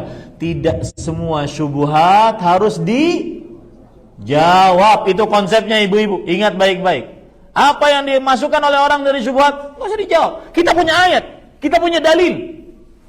Kita punya agama. Kita punya akidah. Kita punya Quran. Kita punya hadis Rasulullah SAW. Ya. Contoh yang lain lagi. Syubhat tentang adab dan akhlak ini. Perempuan, saya happy kok tidak punya pasangan. Ngapain saya punya pasangan? Kan ada tuh public figure begitu. Saya bisa saja kalau ingin punya anak, saya adopsi 10 anak yatim, saya biayai sampai sekolahi sampai selesai. Tidak perlu saya punya suami. Saya sudah sekarang, saya sebagai seorang yang sendirian, saya bahagia, saya bisa menikmati hidup. Ya. Maka wanita-wanita seperti ini carikan laki-laki, kemudian nikahkan, tuh, dia akan merasakan dunia dan seisinya. Lebih daripada apa yang dia sebutkan sekarang. Ya. Ini Bapak Ibu saudara-saudara. Syubhat. Syubhat tentang homoseksual, tentang lesbian. Subhanallah, banyak sekali. Pokoknya sebab syubhat apa tadi? Lebih mengedepankan akal daripada dalil syariat. ujung dan akibat dari syubhat apa? Kekufuran, kesyirikan, atau kemunafikan. Baik, kita berbicara yang kedua, godaan yang kedua. Apa itu? Syahwat. Syahwat sebabnya adalah mengedepankan hawa nafsu dibandingkan akal dan syariat. Ya, taqdimul hawa 'alal 'aqli wasyara'. Lebih mengedepankan hawa nafsu dibandingkan akal dan syariat. Coba bayangkan orang berzina. Ya, nikmatnya cuma 5 menit, 10 menit selesai. Tetapi takutnya, khawatirnya, apalagi yang mungkin seorang baru sekali berzina, langsung dia melihat kepada kemaluan. Kenapa? Salah tempat, kenapa? Khawatir dia. Karena lebih mendahulukan hawa nafsu dibandingkan akal sehat. Belum lagi kena penyakit, belum lagi takut anak perempuannya dibegitukan orang, dia mau melakukan kepada anak perempuan orang lain seperti itu. Dia punya anak perempuan, dia takut seperti itu. Dia punya istri, dia takut juga seperti itu. Ini namanya taqdimul hawa 'alal 'aqli wasyara'. Lebih mendahulukan hawa nafsu dibandingkan akal sehat dan apalagi dalil syariat. Itulah sulitnya istiqamah. Kenapa? Karena ada 2 penghalang. Yang pertama apa? Syubhat, dan yang kedua apa? Syahwat. Mana yang lebih besar dari 2 ini? Syubhat. Saya beri contoh, Pak. Ini contoh kasus sehingga kita bisa membuktikan bahwa syubhat lebih bahaya dibandingkan syahwat. Ada orang berzina dengan kakak kandung. Na'udzubillah. Karena dapat syubhat bahwa kalau berzina dengan mahram itu bisa menjadi ilmu kebal. Contoh kasus pertama. Contoh kasus kedua, ada orang berzina karena dia tidak sanggup menahan syahwatnya. Mana yang lebih berbahaya dengan ini? 2 ini, Pak. Yang pertama. Kenapa? Karena ini kena syubhat, ini kena syahwat. Itu bedanya, Pak. Itu baru urusan muamalat. Apalagi saya pernah sebagai pendakwah dan penerjemah di sebuah instansi di Arab Saudi, kita dapati, dan ini fakta, sulit untuk dibohongkan, didustakan. Ada seorang perempuan kerja ke luar negeri. Perempuan ini masih statusnya, ingat ya, masih statusnya istri. Tidak pernah suami mengatakan saya cerai kamu. Meskipun belum pernah bertemu dengan suami setelah menikah itu. Tetapi ketika statusnya sudah istri orang, maka status istri tersebut tidak terangkat kecuali dengan 2 hal. Dia ditalak oleh suaminya atau dia mengajukan gugatan cerai atas suaminya kepada pengadilan. Selama itu belum terjadi, berarti statusnya masih istri orang. Tidak boleh dia menikah sebelum menyelesaikan antara salah satu dari 2 hal ini.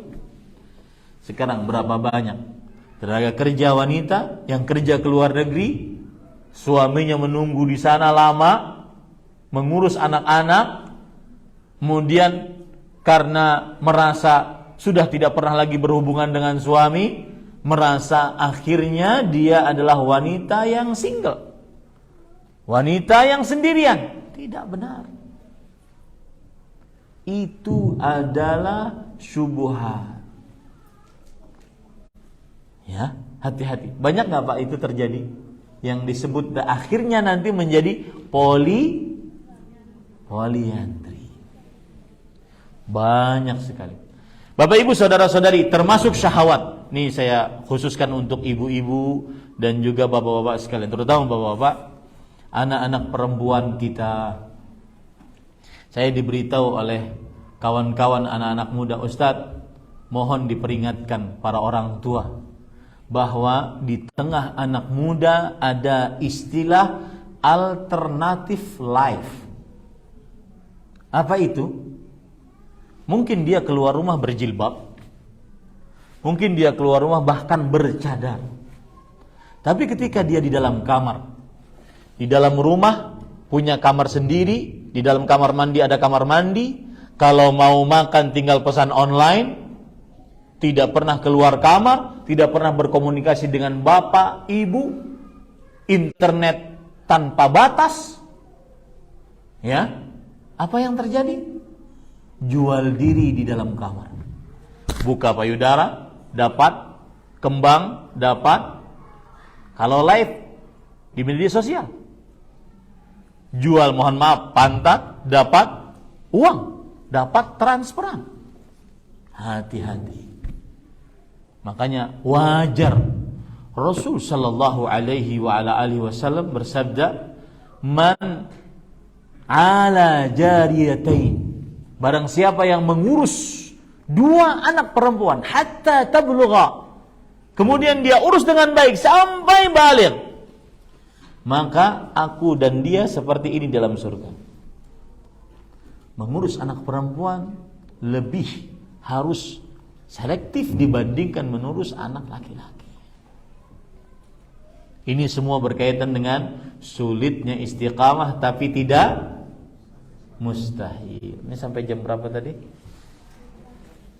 Sampai jam 12 selesai. Materi itu baru seperempat dari materi. Karena kita belum menyebutkan bagaimana Ustaz agar istiqamah. Bagaimana Ustaz agar istiqamah? Dengan segala macam hal-hal yang sangat mengerikan yang Ustaz sebutkan tadi. Ada syubhat, ada syahwat. Bagaimana istiqamah? Maka saya sebutkan, minta waktu 5 menit boleh ya panitia? Ya, saya sebutkan secara ringkas. Yang pertama, agar seseorang bisa istiqamah, kenali, pelajari baik-baik pentingnya atau keutamaan istiqamah. Keutamaan istiqamah. Salah satu keutamaan istiqamah yang bisa kita bayangkan, siapa yang istiqamah di dunia, maka dia akan istiqamah di akhirat. Di akhirat kita akan berjalan di atas sirat. Siratnya ada 6 sifatnya. Pertama, ahaddu minas sayf, lebih tajam daripada pedang. Yang kedua, adaqqu minasyar, lebih tipis daripada rambut. Yang ketiga, dahidhun, dia becek, penuh dengan air. Mazillah, dia licin, bisa menjatuhkan. Kemudian yang kelima, wa fi hafataihi kalalib, dan di samping-samping jalan tersebut ada kalalib, yaitu besi-besi bengkok pengait. Umirat bi akhri man umira bih, diperintahkan untuk mengait orang yang diperintahkan dikait. Dan sirat adalah jembatan yang dibentang di atas jahannam, neraka jahannam. Yang keenam, gelap. Siapa yang beristiqamah di dunia, dia akan istiqamah, bisa berjalan sampai nanti bisa melewati sirat tersebut. Ini salah satu keutamaan istiqamah. Orang yang istiqamah pasti husnul khatimah, pasti. Dengan dalil surat Fussilat ayat 30 tadi, kemudian surat Al-Ahqaf ayat 13. Yang istiqamah pasti apa? Husnul khatimah.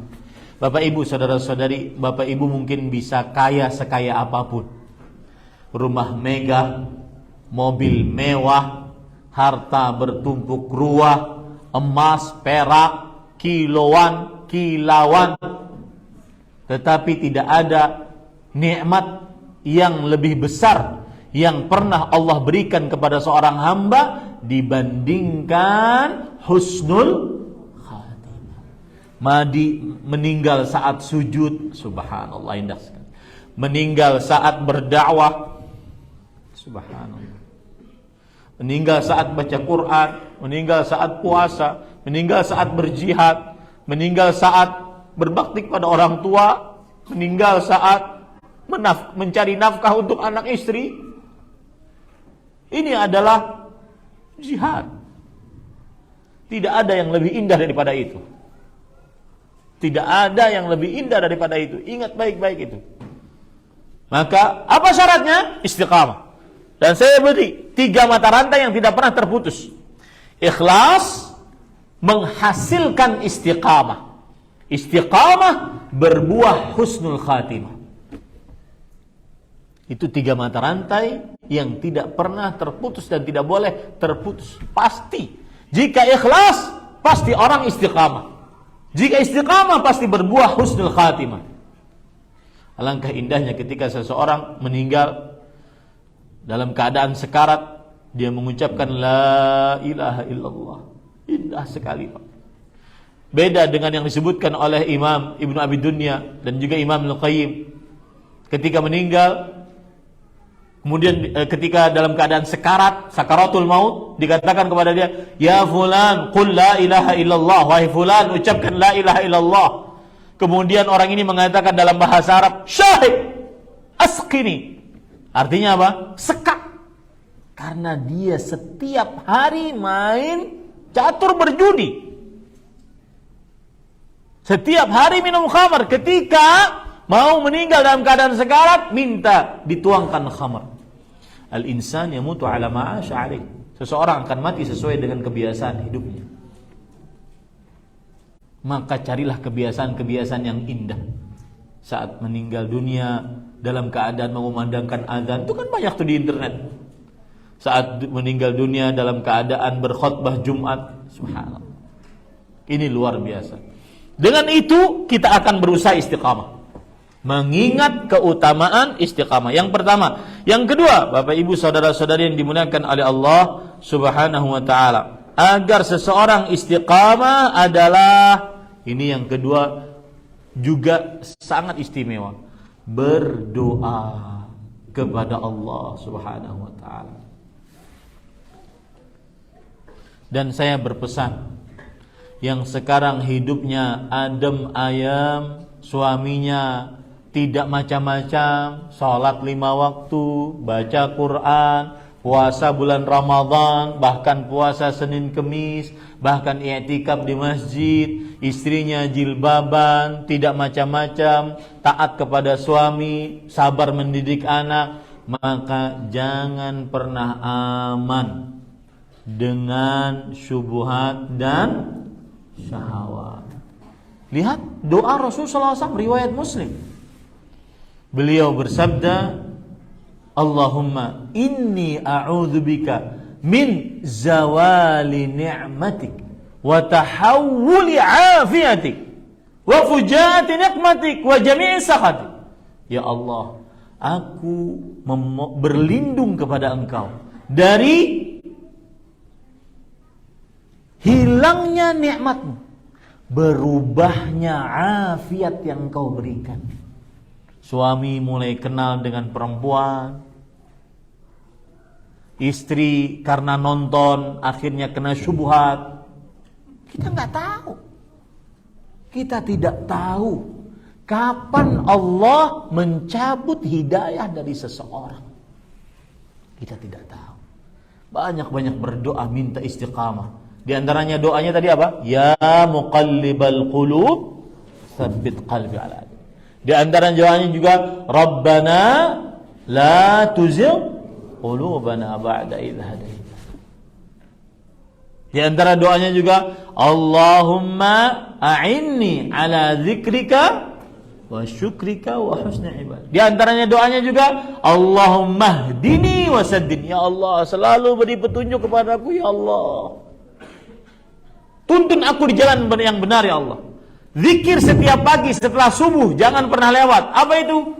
Allahumma aslih li sya'ni kullah fala takilni ila nafsi tarfatai.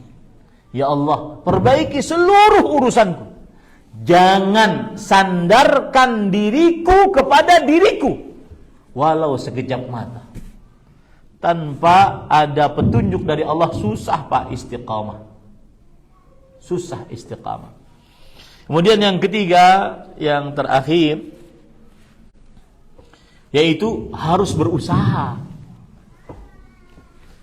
Jika ingin istiqamah harus usaha.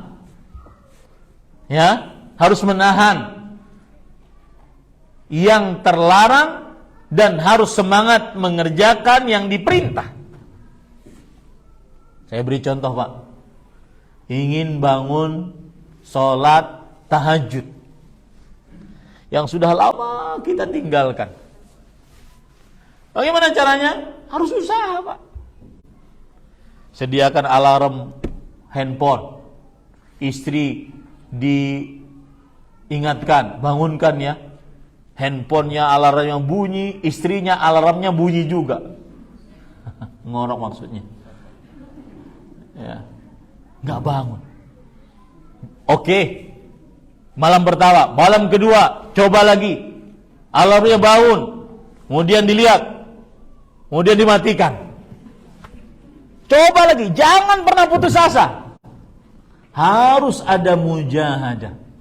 Makanya benar perkataan usaha tidak mengkhianati hasil dengan takdir Allah. Harus usaha. Allah berfirman dalam Al-Quran, dalam surah Al-Ankabut, ayat yang terakhir, walladzina jahadu fina lanahdiyannahum subulana wa innallaha lama'al muhsinin. Orang-orang yang berjuang di jalan kami, berusaha. Saya pernah Pak, habis kajian seperti ini, ada pemuda datang, Ustaz, susah Ustaz, yang Ustaz sebutkan susah. Dia ngejar saya tuh ke ruang makan. Susah Ustaz. Kenapa ya akhi? Ada apa? Dia bilang, saya terkena fitnah. Apa itu? Saya idman, kecanduan film porno. Bagaimana ceritanya? Saya dulu Ustaz punya hard disk. Di dalamnya 1 GB film porno. Saya hapus. Setelah dengar kajian Ustaz, saya hapus. Seminggu setelahnya 20 saya download. Maka jangan putus asa. Yang Allah inginkan kita berusaha. Hasil di tangan Allah.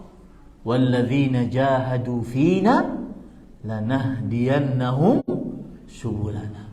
Orang-orang yang berjuang di jalan kami, sungguh kami akan benar-benar beri petunjuk kepada jalan-jalan kami. Kemudian lihat akhir ayat, wa innallaha lama'al muhsinin. Dan sesungguhnya Allah benar-benar bersama orang-orang yang berbuat ihsan. Apa itu? Yang berbuat hanya karena Allah. Jauh dari pandangan manusia, jauh dari pujian manusia. Nah, itu 3 kiat istiqamah. Semoga yang disampaikan bermanfaat. Terima kasih atas dipanjangkannya waktu. Apa yang baik dari Allah Subhanahu. Sebenarnya masih banyak yang lain. Saya sebutkan poin-poinnya. Di antaranya yang keempat adalah mencari teman yang baik. Wah, ini teman ini Pak, saya punya anak di pesantren, saya punya pesantren, ada santri-santrinya. Ada sebagian yang kadang santri di awal masuk sangat santun. Setelah bergaul malah rusak. Karena tidak semua yang masuk ke dalam pesantren anak-anaknya yang baik-baik. Kita tidak bisa menyeleksi. Kita tidak tahu apa yang mereka diajarkan kepada oleh orang tuanya kepada anak. Ada orang tua yang diajarkan, "Nak, kamu kalau dipukul, pukul balik." Nah, ada begitu. Nah, ini Bapak Ibu, saudara-saudari yang dimuliakan oleh Allah Subhanahu wa taala. Maka akhirnya kiat yang keempat, hati-hati dalam memilih teman. Rasulullah SAW sudah mengingatkan. Al-Quran sudah mengingat. Yaqulu ya laitani lam attakhidh fulanan khalila wa qad adallani katsira. Yang artinya, saya baca nanti saya dikritik lagi oleh orang. Ustaz salah baca ayat katanya. Perhatikan baik-baik. Allah Subhanahu wa taala dalam surah Al-Furqan ayat 28 sampai 29. Ya wailata laitani lam attakhid fulanan khalila. Celakanya aku, ketika aku di dunia tidak menjadikan si fulan sebagai teman dekatku. Hati-hati Pak, teman. Terutama kita dalam perantauan, kita jauh dari keluarga. Hati-hati teman. Laqad adallani 'ani dzikri ba'da idh ja'ani wa kana syaitanu li rabbih khadzula. Sesungguhnya teman ini telah menyimpangkan aku dari Al-Qur'an ketika Al-Qur'an itu telah datang kepada aku.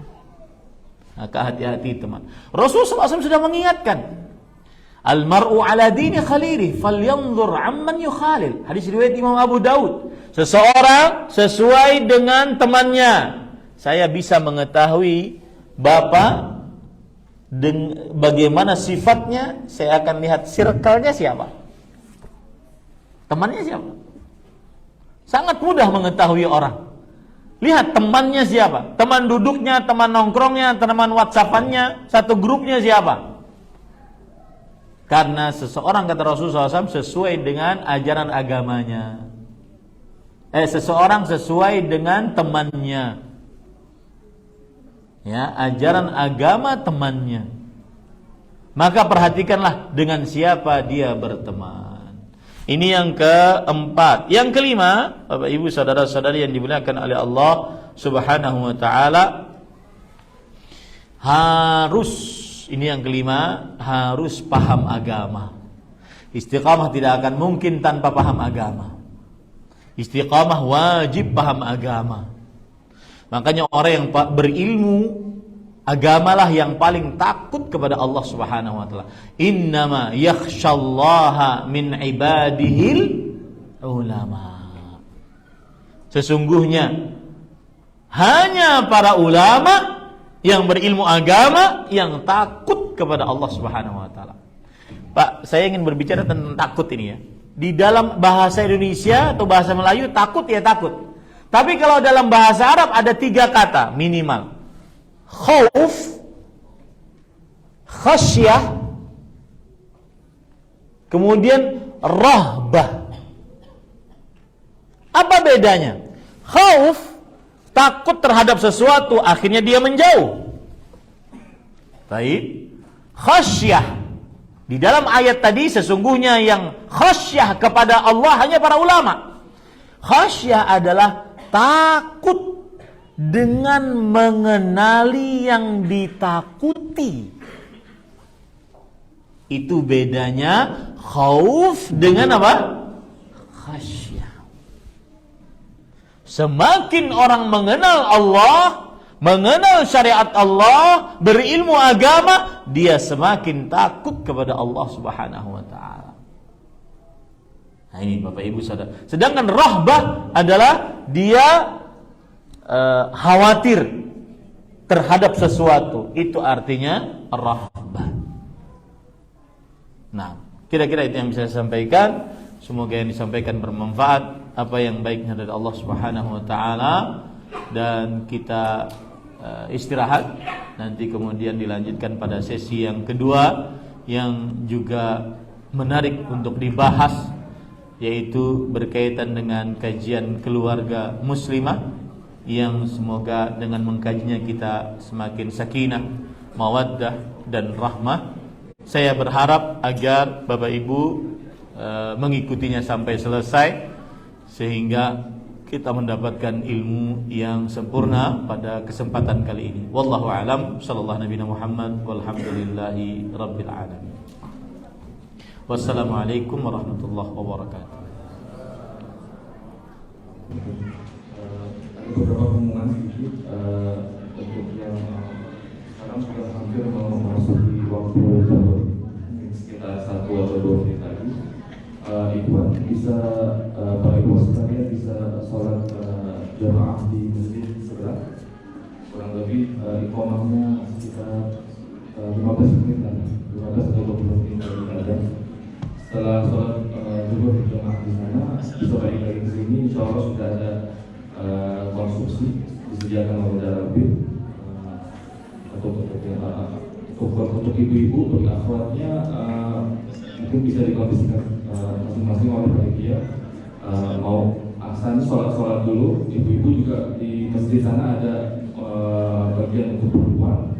Kalau mau sholat di masjid tafadhol, atau mau sholat di sini juga tafadhol. Setelah itu boleh ambil masuk. Jazakallahu khairan wa barakallahu.